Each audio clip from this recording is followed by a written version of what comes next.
Hello बच्चों, good morning. कैसे हैं आप सब? आई होप आप ठीक होंगे और अपनी पढ़ाई बहुत अच्छे से कंटिन्यू कर रहे होंगे। तो बच्चों, अपन ने लास्ट वीडियो में कुछ हमारी जो लास्ट क्लास हुई थी आइसोटॉप से कुछ न्यूमेरिकल कंटिन्यू किए थे और उनमें मैंने आपको एक क्वेश्चन दिया था। वो क्वेश्चन आपको सॉल्व करने के लिए दिया था, बट बहुत क्या बताऊँ मैं आपको, किसी भी बच्चे ने ग्रुप में उसका आंसर मेरे को नहीं दिया। इससे पता चलता है कि आप लोग बहुत ही लापरवाही बरत रहे हो। ठीक है, क्वेश्चन क्या था आपको सॉल्व करके बताना था, मगर आपने नहीं किया। वो क्वेश्चन ये था अपना कि कोई समस्थानिक है, कोई आइसोटॉप्स है, ठीक है, एम, ठीक है, कोई तत्व है, कोई एक एलिमेंट है एम, और उस एलिमेंट के दो आइसोटॉप्स हैं। एक है एम 52 और एक एम 50। तो पहले 50 वाला लिख देता हूं मैं। एक एम 50 आपका आइसोटॉप है, दूसरा है एम 52, ठीक है। और आपको दिया था औसत परमाणु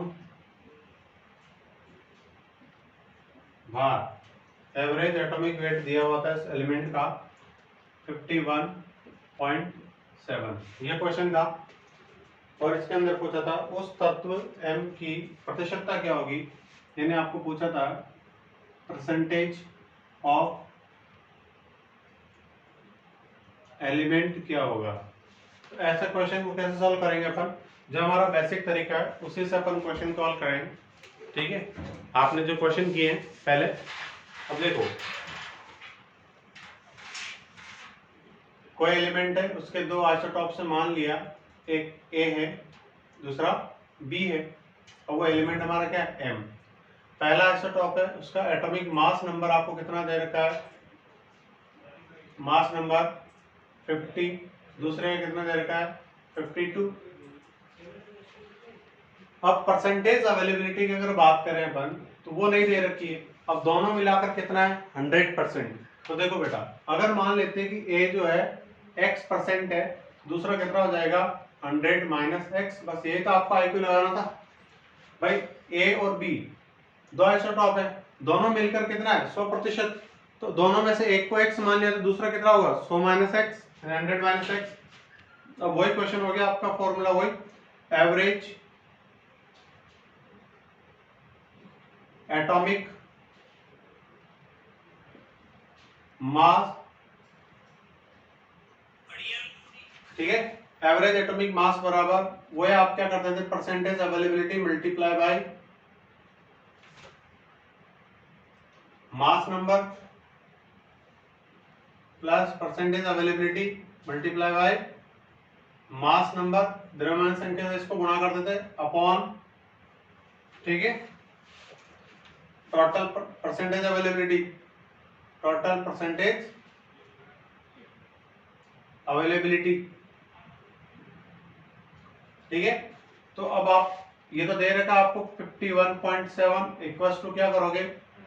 50 इंटू एक्स प्लस इसको इससे मल्टीप्लाई कर दिया, फिर 52 multiply by 100 minus x upon total कितना है? परसेंटेज अवेलेबिलिटी अपन ने माना है 100, 51.7 इक्वल्स टू ये हो जाएगा 50x प्लस 5200 माइनस 52x, ठीक है,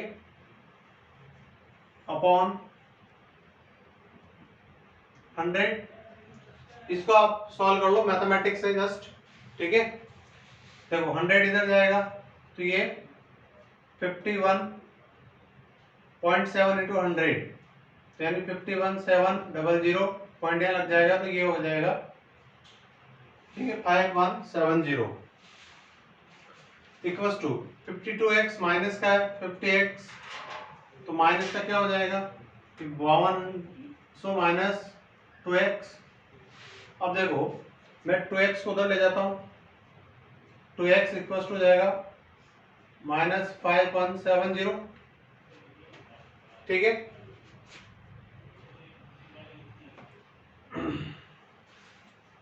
x बराबर कितना आएगा? यहाँ पर कितना हो जाए? 30 डिवाइड बाय 2 यानी 15। x की वैल्यू कितनी आ गई 15%, तो ये कितना हो जाएगा 100 माइनस 15 यानी कि 85%। परसेंटेज अवेलेबिलिटी बी की तो हो गई 85% और ए की हो गई 50%, सॉरी 15%, तो ये 15%। इस तरीके से आंसर निकालना था। बहुत आसान न्यूमेरिकल था बट आपने नहीं किया, इसके लिए आपको बहुत बहुत बधाई, शुभकामनाएं। ठीक है, आप अगर इस तरह से न्यूमेरिकल नहीं करोगे तो मेरे हिसाब से तो केमिस्ट्री में हो, फिजिक्स में हो, आप एक अच्छा परफॉर्म नहीं कर पाएंगे सब्जेक्ट के अंदर। इसलिए आपको न्यूमेरिकल, आप खुद ही सोचिए, अभी मैं चाहूँ तो थ्योरी पढ़ा के आगे बढ़ सकता हूँ, बट मैं एक एक टॉपिक के न्यूमेरिकल क्यों करवा रहा हूँ आपको, क्योंकि जो बात जेन्युइन है वो है। अगर आपने साइंस लिए तो आपको सब्जेक्ट में न्यूमेरिकल्स करने होंगे, आर्ट्स थोड़े ना जो आप रट्टा मारो और आगे बढ़ जाओ। चीजें समझो, बहुत आसान है। दूसरा क्वेश्चन अपन लेते हैं, एक क्वेश्चन और है आपके लिए, आयरन की बात कर रहा हूं, Fe। ठीक है, Fe का कोई क्वेश्चन है उसमें, Fe 54, Fe 56, Fe 57, ये तीन आइसोटॉप्स आपको दे रखे हैं। इनकी परसेंटेज अवेलेबिलिटी है, परसेंटेज अवेलेबिलिटी 5%, 90% एंड 5%, इनकी परसेंटेज अवेलेबिलिटी है। आपसे पूछा हो Fe का परमाणु द्रव्यमान क्या होगा, वही एवरेज एटॉमिक मास। ऐसा क्वेश्चन अपन ने किया हुआ है प्रीवियस क्लास में, आप चाहें तो बहुत आसानी से कर सकते हैं। क्या करना है बच्चों, ये तीन आइसोटॉप्स हैं, तीनों आइसोटॉप्स का एटॉमिक मास नंबर लिख देते हैं 54, 56, 57। ये परसेंटेज अवेलेबिलिटी लिख दिया आपने 5, 95। मैंने कहा था कुछ चीजें सिंपल हो जाए तो कर लो, इसको 5 से अपन डिवाइड कर देते हैं तो कैंसिल हो जाएगा, ये हो जाएगा 1। ठीक है, ये कितने टाइम हो जाएगा,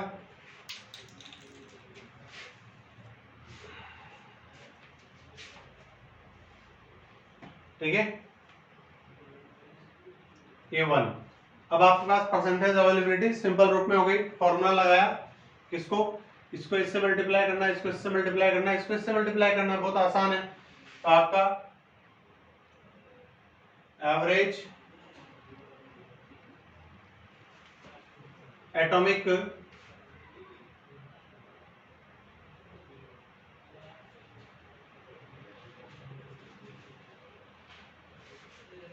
मास equals to 54 multiply by 1 plus 56 multiply by 18 plus 57 multiply by 1।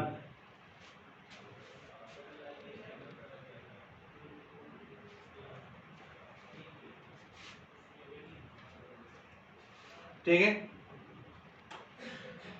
1 plus 18 plus 1, देखो कितना आएगा, सॉल्व कर लो।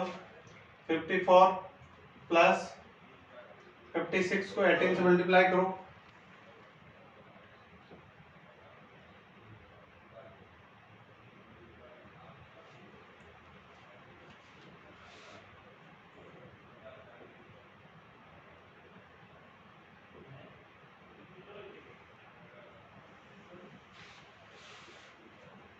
वन 1008 प्लस 57 अपॉन 20, तो टोटल आ जाएगा आपका 1119 अपॉन 20, यानी कि आपका आएगा ये 55.95 आंसर। बिल्कुल बहुत आसान न्यूमेरिकल है। तीन आइसोटॉप्स दे रखे हैं आपको, Fe 54, 56, ऊपर क्या लिखा जाता है एटॉमिक मास नंबर, आपको लिख के ना दे तो भी सिंबल में लिख रखा तो आपको समझना पड़ेगा। ठीक है, 57 परसेंटेज अवेलेबिलिटी दे रखी है, एवरेज मास पूछा था आपसे, तो ये आपका क्वेश्चन हो गया।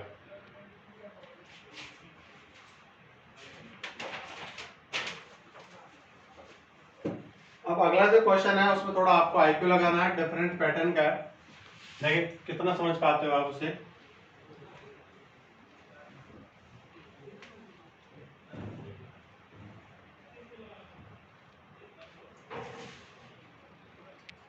क्वेश्चन है, दो नाभिक ए और बी, दो नाभिक ए और बी क्रमशः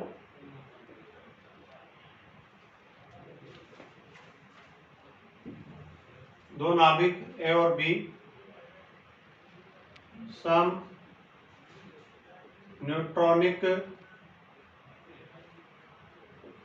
है। इनकी द्रव्यमान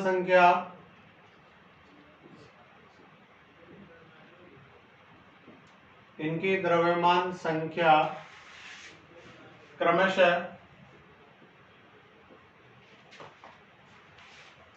76 और 77 है। ए का जेड यानी परमाणु क्रमांक, ए का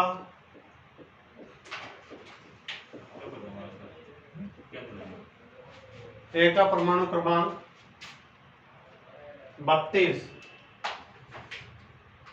है, तो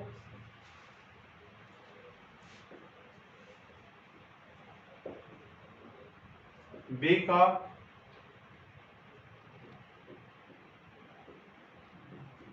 परमाणु क्रमांक क्या होगा? इंग्लिश मीडियम वाले बच्चे लिखेंगे इसी क्वेश्चन को। F2 न्यूक्लियस, इसको बोलते हैं अपन न्यूक्लियस, नाभिक को। F2 nucleus and B are iso electronic,